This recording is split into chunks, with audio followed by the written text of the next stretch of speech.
అమ్మా అమ్మగారు ఓరినియం ఈడా అమ్మా ఓయ్ ఎట్రా ఎట్రా ఎట్రా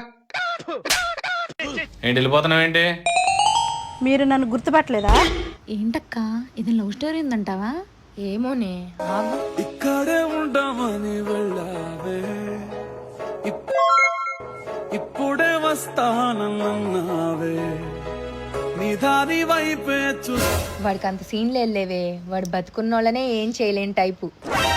నా పేరు వెంకటలక్ష్మి. మీ ఇంటి పక్కన 99 రూపాయలకే తిన్నంత బిర్యానీ పెట్టాం కదా పోయిన సంవత్సరం. అవును నువ్వే కదా. అవును అప్పుడేదో బిజినెస్ లో లాస్ వచ్చిందని సూసైడ్ చేసుకున్నావు అన్నారు. బిజినెస్ లో లాస్ వచ్చి కదరా బండ సచ్చినోడా. నువ్వు 99 రూపాయలు ఇచ్చి కుంభాలే తినేవాడివి. ఇంకేం బిజినెస్ చేస్తావురా ఈ బెగ్గింగ్ తప్ప. అయ్యో పాపం అక్క. 99 రూపాయలకి తిన్నంత బిర్యానీ ఆడింటి పక్కన పెట్టుకుంటే అడుక్కోక ఏం చేసిద్దే? ఇదిగో అక్కో అడుక్కుంటే బాగానే డబ్బులు వస్తాయి. మళ్ళీ ఆ డబ్బులు పెట్టాడన్న బిర్యానీ పాయింట్ కనుక పెడితే నేను వస్తా. నాకు చెప్పు మర్చిపోవద్దు నన్ను.